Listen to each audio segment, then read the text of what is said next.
Good evening. Welcome back to the Football Terrace. It's the live done deal show. Hit the like button. Make sure you are subscribing and have those bell notifications turned on as well. Some interesting stories for you tonight. First of all, Nketiah agreeing personal terms with Nottingham Forest at the same time that they appear to be just about to get over the line when it comes to a deal together. Equally, Feyenoord have rejected a 26 million euro plus add-ons offer for Santiago Jimenez as well today. The reports fairly widespread that Arsenal and Nottingham Forest are very close. Nketiah has agreed to the personal terms with Nottingham Forest as it gets into the final stages. We're delving into that. We're also looking at the Ugarte situation. A big update here from Fabrizio Romano, which puts a lot of the earlier stories about us looking at other alternatives to bed as well. Fabrizio also with a big update on Mikel Moreno as well. As he said, it's on the verge of completing. And Arsenal back on the trail of Victor Osimhen. Napoli it goes into all the detail. We're going to be going through all of that. Hit the like and the share button if you haven't done so already. But Arsenal fans, United fans, Chelsea fans, and all other rivals, I want your thoughts, feelings, and opinions tonight in relation to these transfer stories. We will do the best. We will kind of break these things. We'll go through these stories, give you the chance to have your say on this as well. Now, look, I want to start off with the Osimhen news. And I want to start off with the Osimhen news because this isn't me pushing the story. I haven't made these Italian outlets talk about it. It's not happened whatsoever. And there's a comment here from Norma. I'm going to share this that says that Arsenal Osimhen stance is the same. Arsenal are not looking to sign him this window. That is from Purple Panel. And a lot of people trust Purple Panel. And I'm not going to say it's wrong. However, and what I think is really key here, and I'm not too sure. The reason why I say that is because this outlet who has put the news out here that Osimhen to Arsenal is on. And that's my expression of on. So active, Arsenal are looking at it and back on the trail. The reason why I say this is important to not completely disregard, DiMarzio has consistently mentioned Arsenal all summer. These are the same outlets. This is the same very outlet in Italy who was the first to publish the story that Arsenal were looking at Calafiori. When that story came out, it was universally rejected by most football fans. No, not credible. No tier ones have said it. No one close to Arsenal has said it. Now, what I've learned over the last 7 years of making transfer content is that you never completely and utterly write off a story. Doesn't mean I think it's going to happen. Doesn't mean I'm saying this is the most credible story in the world. But I think to ignore it would be crazy. Multiple Italian outlets over the past 3 months have continued to push this story. Now, you could argue they're looking for traffic. You could argue they're doing it purely for clicks. You could even argue they're doing it to help push PSG or Chelsea along towards signing Victor Osimhen. All those hold water at some level, and I'm not denying it. At the same time, I'm not just going to ignore a story just because I don't personally think it's going to happen, because some of you think that it will. And we've had many an Arsenal fan who have left the super chats, who have DM'd us, who think they may still sign him, irrespective of the news from certain considered tier ones in the UK. So that's my stance on the story. And I'm not going to sit here and say this same Italian outlet randomly as well was the same Italian outlet, I want to say 3 years ago now, that in around June said that Ronaldo would be leaving Juventus. It got laughed at. Every tier one, every top British journalist within like an hour debunked it and said not happening. Even one of Ronaldo's friends who was on the TV show that night laughed at it and said it isn't happening. And it was something like 4.5, 5 weeks later, he was a Manchester United player. So again, I'm not going to completely disregard it as 100% not happening. It may not come to fruition, but do I think they're just making this up? History tells me no. They didn't make Calafiori up this year alone. So I would say to completely disregard it is crazy. I really, really wouldn't. Terry, what agreement has been made? Yes, agreement made, as we spoke about already on the show.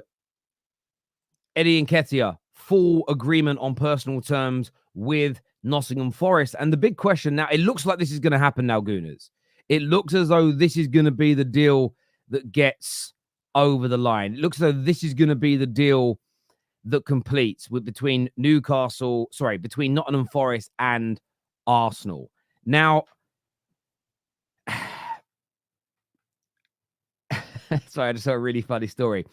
It's going to happen. It does feel like it's going to happen. Feyenoord have rejected a bid. Eddie's agreed the personal terms, and that was causing a lot of. I saw a lot of Arsenal fans online earlier on today fuming, angry. Eddie Nketiah is greedy. He won't take a pay cut. This is on Edu. This is on the manager. They paid him too much. They gave him too much of a pay rise. We've damaged our ability to sell him. We're in the mud. What are we going to do?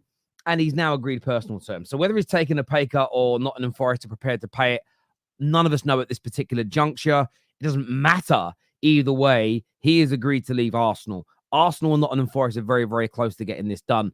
The one worrying factor that I would have if I was an Arsenal fan from this point, from this moment, is that TalkSport have reported, and ironically, people will probably reject this one because, again, it's news they don't like. Whenever it's news people don't like, they look to debunk it as opposed to just being open-minded and dispassionate. But TalkSport have said Arsenal are not looking to sign any other attackers. They're not looking to replace Eddie Nketiah.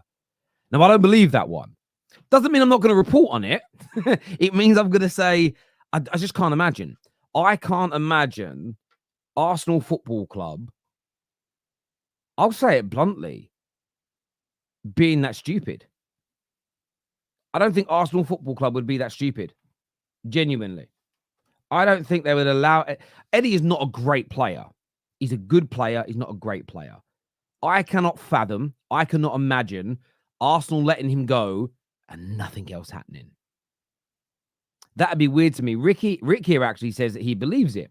I'd love you, Rick, genuinely, mate. I'd love you to explain why you think that. I'd love to understand your rationale because I just can't imagine why they would. Getting rid of Eddie and not replacing him weakens your squad. It makes no sense. Arsenal surely are not desperate for money. You would keep him. Surely. Anthony here says, TalkSport have hated on Arsenal, always bashing my club.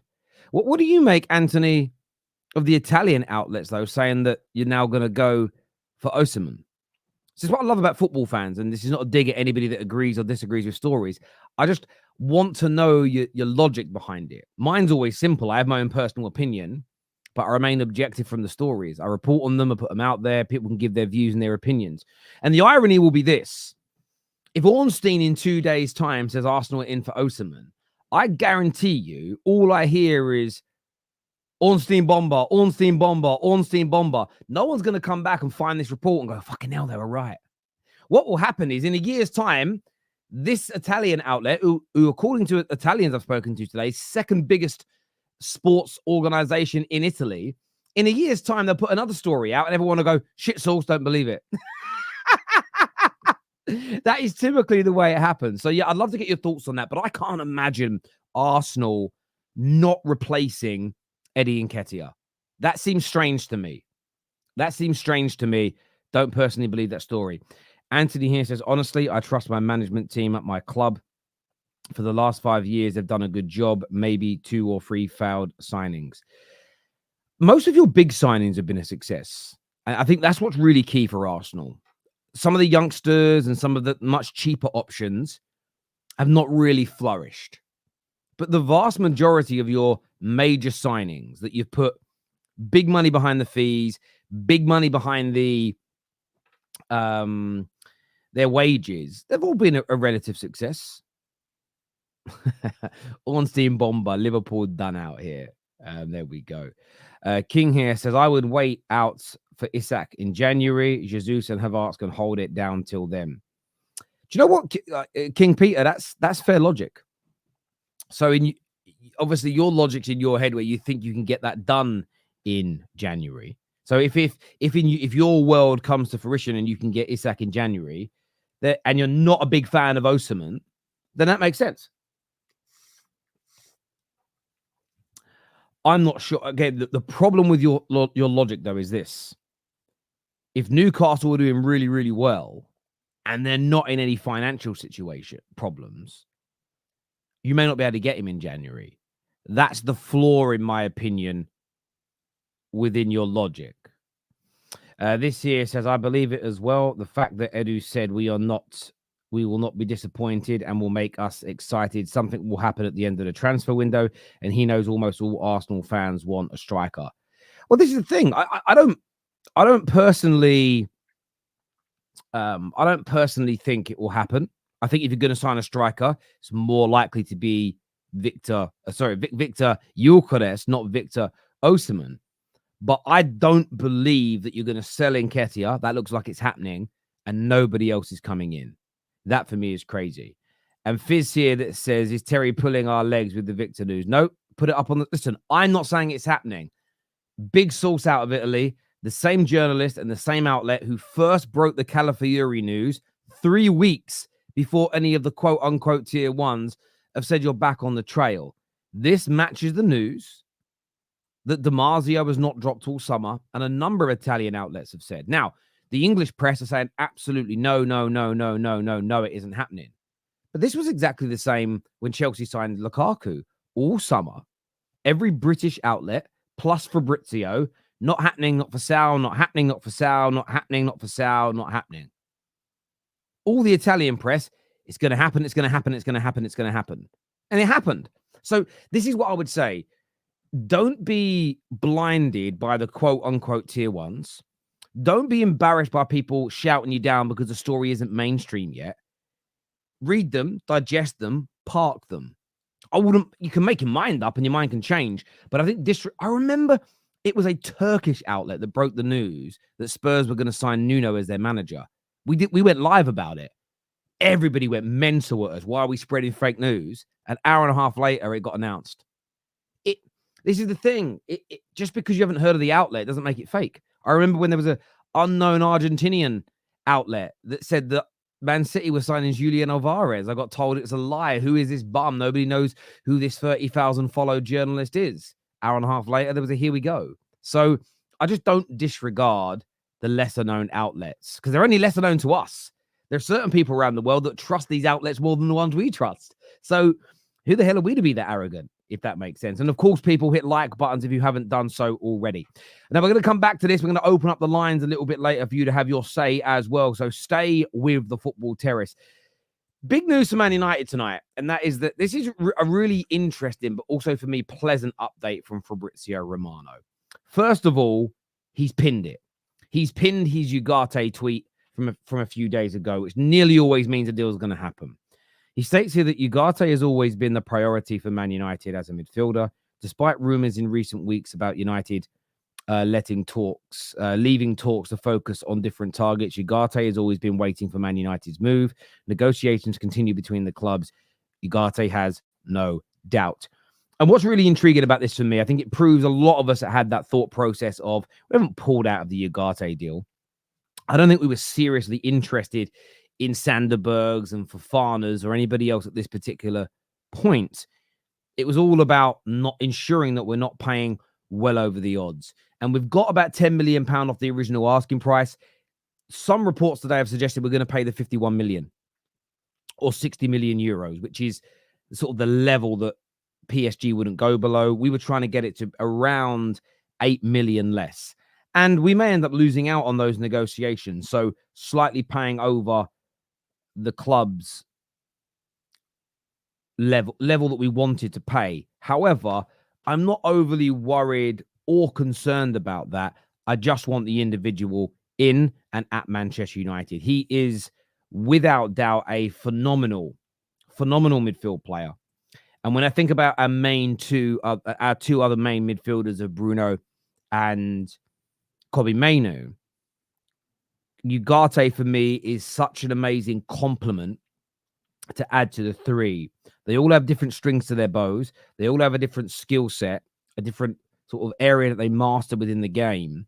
And collectively, I can personally see a lot of balance stemming from this. So I'm really excited and I'm really hopeful and I'm really happy that this deal feels now as though it is legitimately imminent and going to happen. I really, really am. And I still want some more. I would idealistically like one more signing this summer. That's just me personally. One more player coming in, one more individual just to help us go up potentially another level. But overall, I'm happy. I'm happy. And there's actually a quick question here from Twisted Bubba that said, Terry, you must be happy with the rebuild so far. So far, yes. And I am. And there are some people that will twist that into, do you think Man United are fixed? Do you think Man United are fixed? And the answer is no. Man United are not going to be fixed for a couple more seasons yet at the earliest. But I believe that the signings we've made have raised the floor of technical ability at the club. I believe the signings that we've made have given us more balance because of their technical ability. And I think we've signed some real talent. I think, Mazawari is an example in Delit, Lenny Yoro, 3 really good additions to our defense. I'm excited to see more and more of Joshua Zirkzee. And I think Ugarte is a great addition to the midfield. What I am hopeful of is that there's a few more exits between now and the end of the window, and then potentially another additional signing. I would like it to be in the midfield. Excuse me, I feel like I've got something caught in my throat. I think the hair. Fine. Excuse me. Yeah, random. Sometimes I get my kids' hair in my mouth because it's just everywhere. They run around with it like crazy. And I was sitting there, I was like, I feel something tickling in the back of my throat. So yeah, I am happy so far. Doesn't mean I think it's all perfect. Doesn't mean Man United are still in a mess and it's going to take some time to fix us. But I'm happy with the progress that's made so far. I'm happy that this deal is getting over the line. I really, really do. I really, really do. I'm confused, Terry. Earlier on the show, Matt, the Arsenal fan, said United have agreed to pay what PSG want for Ugarte, but Fabrice Hawkins said United and PSG will come to a compromise. Yeah, look, Matt was quoted. So initially, when we first went in for him, if you go back to the original reports, they were talking about 70 million euros. What they're now asking for is around 60 million euros. So what Matt is doing is leaving out the beginning of the story. Now, Fabrice Hawkins is very, very credible. Very, very credible indeed. And I think we'll make a compromise. But there was a media outlet today, so I'm not going to ignore them. There is a media outlet today, and I'm going to go to them now. It's... Let me try and find them. Excuse me. Where are they? Yeah, I've not heard of them before, but I don't disregard them. It's a journalist from Le Parisien. 2 French journalists have said that PSG and Manchester United are close to reaching an agreement. Again, they say for around 60 million euros. All parties involved are confident that the deal will be done by the end of the window. Matt just jumped on it like Matt always does. Matt is very, very obsessed with Manchester United. He's very, very angry about everything that we do. He can't get that out of his head. So they didn't even say it would be 60 million. They said around 60 million. That feeds in some more of what Fabrice Hawkins has said, that a compromise be made. I'm going to just hazard a guess and say 55 million. All in is what we might get him for. But they're still 15 million down from the original asking price. I'm kind of happy with that. But overall, I just want the player in. Overall, I just want the body and the quality of him at Manchester United so that we can start to improve. That for me is the most important element, in my opinion, is the player. Some of these comments are interesting. I'm going to save some of the ones that are about Arsenal because we'll come back to that once we're off the Manchester United topic. Mustafa here says, I like our first window under Ineos. Just wanted McTominay, more outgoings needed, but it will take time. I still think there'll be 3 or 4 more outgoings before the end of the window. McTominay could be one of them. Napoli are currently in the UK, or they have reps here in the UK, trying to get that deal done. There's a possibility that Christian Eriksen could also leave. Hannibal looks like he might also go. And there's been a fair few exits already. If we actually just go and look, all Man United transfers. It's not like nobody has left the football club. Just waiting for this to load.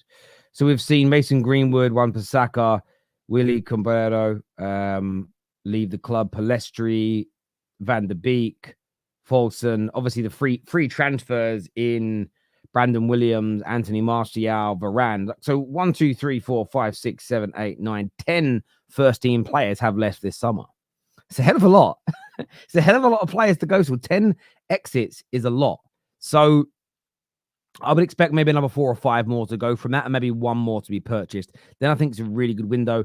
Of course, then we're promoting the likes of Toby Collier and Amas into the first team squad, which I think is also really, really important as well.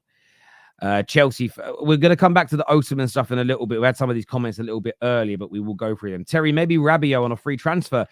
I'm not against it. I'm someone that doesn't think Rabiot is anywhere near as bad as many people make out. I just don't think he's fashionable. That would be the word I would use to describe it, is I don't think he's fashionable.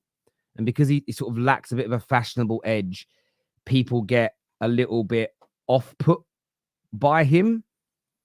But I think there's a decent player in there. And if we can pick him up for free, bring him into the club, I don't personally see what anybody's issue with that is. Genuinely. I don't see what the issue with that is if he's a free transfer. As long as he's on decent wages, not coming in on anything stupid, I don't personally see the problem that anybody has with it. Genuinely. Can't see the issue in any way, shape, or form. I really, really can't. I really, really can't. Let's have a look at some more of your comments here.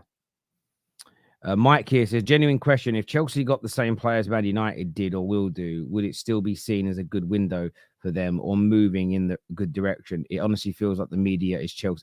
Well, look, I mean, I can't speak for the media, but I've praised the signing of Tosin. I've praised the signing of Dewsbury Hall. I've praised the signing of Neto. Who else did you sign recently? I'm not... the only reason I'm a bit weird about the João Felix deal is because I don't get it. It feels as though you're doing it because you wanted Gallagher out. If you then go and sign Osimhen, who's a heavy target, I've praised your window. So yeah, look, of course there's some bias from some people. You always get that, but Chelsea have made some good business this summer. There's no doubt about it whatsoever.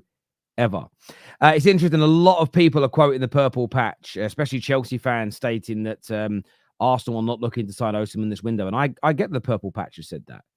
But the purple patch has also got predictions wrong this summer as well. So we're not going to ignore one outlet because of another. We're not going to ignore one journalist because of another. We're not children here at the Football Terrace. That's not how we operate, not how we do things. It's a story, and I want your views and opinions on it. How about not quoting what a journalist says that goes against this story and give your opinion? Don't just say yes or no. Tell me why. Let's engage our brains. Let's do some critical thinking. And I genuinely want to know why you think he won't go Arsenal and where you think he's going to go and why. And the why is far more important, in my opinion, than the what. It really, really is. PSG might hijack the Osimhen deal. They could do. I mean, I've read reports that PSG are not going to go in for him. But again, we'll see. We'll see what happens in that space. Osimhen could be bought for around 85 million. Arsenal could do that. Yeah, of course they could. Especially if they get 30 million for Eddie Nketiah. Because that's 30 million that will show on their ledger this year. It will show straight away. 85 million spread over, say, 5 years. You're downplaying a lot of that cost straight away. This here states, I think Arteta only wants Isak. Either this or next summer, he will be waiting for Isak. He will buy a left winger this summer. He is preparing Martinelli to be a backup on the right. Well, that would make sense. I mean, I don't think it matters for Arsenal whether it's someone on the wide players or someone who's a striker. You just need someone that helps improve your attack, more goals, more assists, and everything else. It's not news, it's stories. Do you know what, Uncle Jester? And I respect you, bro. Long-time viewer of the Terrace. I think that depends upon your disposition. when I do stories that are positive for Man United, I always get told it's a lie and it's fake news. Whenever I do the story saying it's where it's negative about Man United, those same people join in with the news and they take it as gospel. So I think it always depends more on someone's disposition as opposed to what they actually think about that particular story, in my opinion. T. Roy said it's a stupid story, though. Why is it a stupid story? The same people that broke, the first people that broke the Calafiori news this summer, the first people that broke the Ronaldo news leaving. Why is it Why is it a stupid story? Or do you mean is it stupid because you don't want it to be true? I'd love to know. That's why I follow your channel, Terry. You always keep an open mind no matter what club it is. I do my best. I do. But sometimes my open mind also means I criticize and people hate that as well. But that's just part and parcel, I think, at times. Terry, what I would love for us... what I would love is for us to do a last-minute hijack off Chelsea. But that's also the interesting thing. Whenever a club's linked to a player, so if, say, suddenly now Liverpool got linked to Ugarte, there'd be some Man United fans that would just want to, they'd get angry the news is out there. I always view it the other way. I'd love Liverpool to be linked to him. Because then if we get him, we can be like, boom, he picked us over you, boy. As opposed to trying to shut the story down. So my mind just works differently to other people, I suppose. But there we go. Personally, I don't want Osimhen. If he ends up like Aubameyang, I'd prefer Ugarte. Well, that's also why a lot of people will disregard story. People will also disregard a lot of stories they don't like. I remember the Calafiori news, and I remember my guy Lee Gunner doing story basically saying it isn't going to happen. There's no way. Basically saying it's bullshit, and then it happened. And we've all done that. There's been loads of transfer stories that I've said, no, I can't see that happening, and it has. But I think sometimes it's based on your feelings towards a player as opposed to the actual story itself. And I'm really glad, my friend, that you've been honest about that. Vieira and Nketiah out. Make a move for William. Come on, you Gunners. I think William's just committed himself, though, to Bilbao for one more year, right? I think that's what he's done.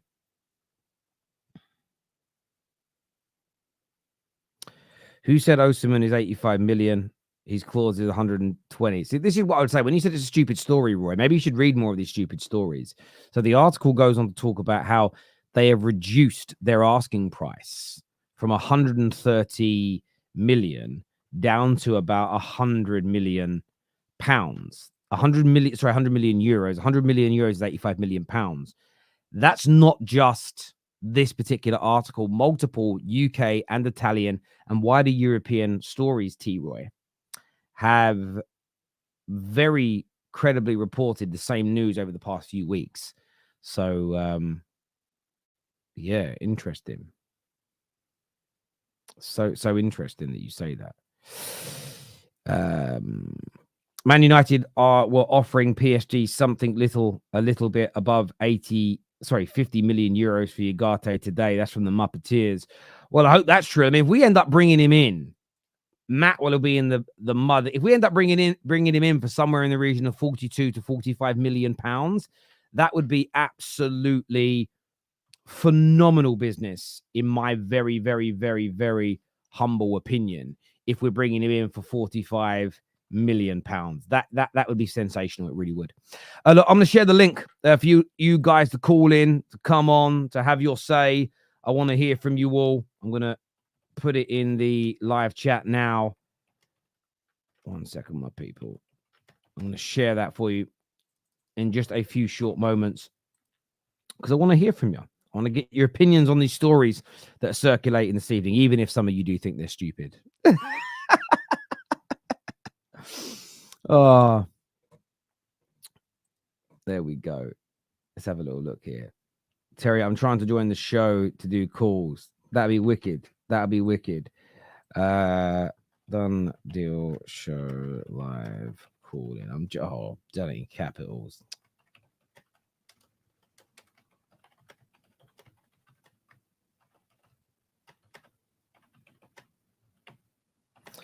Just sharing the link in the group chats as well, because I'm a nice guy like that, you see. So that's now shared in the comment section, people. So if any of you want to call in, if If any of you want to have your say, that would be absolutely amazing as well. I do have a question for you as well. Would any of you take Raheem Sterling at your club?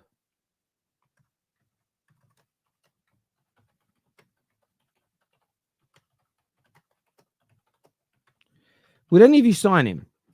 I'd love to get your thoughts on that.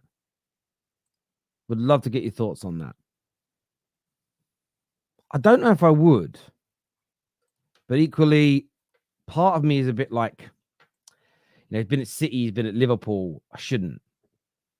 But there's part of me that quite likes Raheem Sterling. No, not on those wages. I agree. Never. No, not at Arsenal. Pep would. Pep might. I don't know if I know a lot of people say he's washed, and I do get it.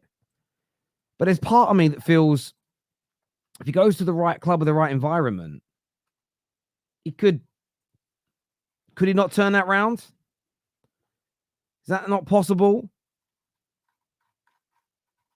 Don't know.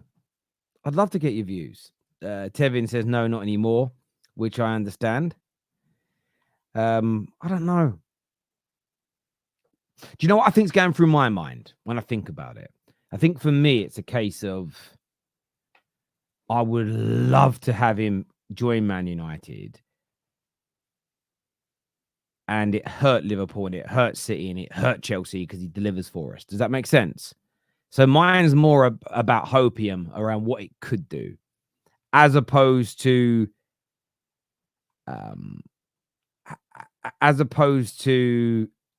actually wanting him. Does that make sense? So, yeah, I don't know if I actually want him. I think it's more the idea of him delivering for me. I've just been told to go and check something. Someone said go and check for Brees Hawkins. I just did. There's nothing new on there. Okay, fair enough. I thought I'd go check it out, but there's nothing new. So Victor here says yes, is a super backup to Saka. Terry, if Eddie goes, we have Havertz, Jesus, and Trossard to play out front. Also, possibly Martinelli. I personally wouldn't mind Victor Osimhen. It's a pricey transfer, and I can't see Edu and Arteta going for it. Yeah, you're only going to spend that much on a striker if you think they move the needle for you. I think you only spend this go above that like 60 million, 70 million pound mark. Some clubs do it stupidly, like Woodward did at Man United. He was just spending it stupidly. But typically speaking, you only do it if you really believe that player is going to move the needle, as it were. Do you know what I mean? Then, yeah, absolutely. Terry, after Ugarte, do you anticipate anybody else coming in? If not, where do you predict United to finish? If we... I'm hopeful of one more midfielder. Say we don't, and this is it. I'm sticking with Man United coming fourth this season. I think our style of football will get better. I think Xerxes, Rasmus will score some goals. And I think defensively we're going to be a much stronger unit and outfit this year. That's my thoughts right now. That could, of course, change. But that's how I see things progressing from this particular juncture. So, but I'm only thinking of Man United in that regard. I have to wait and see what other teams do, if that makes sense. Because Chelsea signing Osimhen could change everything. Spurs could pull a couple of signings off that changes everything. Newcastle could make a signing that changes everything. And also big reports tonight that Newcastle are getting very close to Mark Gahey. Very, very close to Mark Gahey. Some reports coming out about that. Again, like I said, people, if you want to phone in, if you want to have your say, I'm going to share the link again in the live comment section. We're going to get Zain Shah on the show first of all to have his say. Zain, welcome to the Terrace. Let everyone know who you support. Terry, I'm a Milan fan. I just watched the Premier League for fun. So, yeah. Lovely. What are you here to say? I wanted to talk about United. If the reports are true, I think so. Ugarte is going to come on loan. So, yes. So, definitely United should look for another midfielder because you're going in case if it's a loan, so you're not paying out money upfront. Especially, since we were linked to Fafana, we have, reached an agreement and we have signed Fafana for now. So I was thinking, in case if, Casemiro or Kobe gets injured for a longer duration, and since you're selling McTominay and Ericsson, I don't see who else do you have, to play in that number 8 position. Yeah, look, I actually think, thank you for the call, Zane. I think that Kobe's main position is a number 8 or a box to box, whatever phrase we now want to use. I would love us to bring somebody in though that takes the weight off of him. Someone like, I think Rabiot's name has been mentioned. I'd like better than that. I'd like it to be Frankie de Jong, but that isn't going to happen. So I would like us to do more. At the same time, we do have young Collier that also I think it'd be really interesting to watch him develop. And I also don't mind the idea, once Ugarte's here, of playing Ugarte and Casemiro both in the midfield, and maybe having Casemiro as more of he isn't the best creator in the world. I'm never going to claim that, but he has got involved a lot in the attack for Man United recently and looked good at it. And I'm not saying put him in those games and in those positions when we're away against Manchester City, but at home against a lot of the league, it's doable. So I think there's a number of options we could have there. Neal's coming on with us now. What are you saying, Neal? Hey, how you doing, Terry? I'm very, very good. What do you want to say, brother? So I'm an Arsenal fan. I'm really excited about this transfer window. I know we've only signed one player thus far. It looks like Moreno's going to come through the door. But to be honest, I'm really happy about that. And the reason being is I've seen a lot of teams get close to challenging, get really close to the title, and they almost do too much and kind of start to ruin the balance of the squad, ruin the camaraderie, and start bringing in toxicity. And I feel like Arsenal's in a really healthy place, especially with the age of our squad, where we're still developing, we're still getting better, we're still continuing to grow as a squad. And I didn't want us to do too much with how close we got last year. I would still like to see us bring in an attacker, but that's about it. And I think we're going to do it. I know we don't have any solid links thus far, but I still think that's going to happen. Yeah, look, listen, I do get where you're coming from. I think you get to, I was going to mute you because of the background noise, but I think you get to a point when your squad is very good, where you don't need 5, 6, 7 transfers. It's about 2, sometimes maybe 3. They have to be the right individuals. What you may find you do next summer is you might go down the road of signing a couple of youngsters to bring in that you're going to kind of develop over the next few years.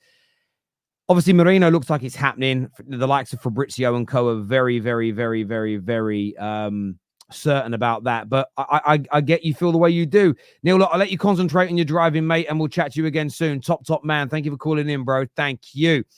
Next on the show, I don't know who we're going to change plays games H. I don't know what his actual name is. Hello. You're on mute. Hello.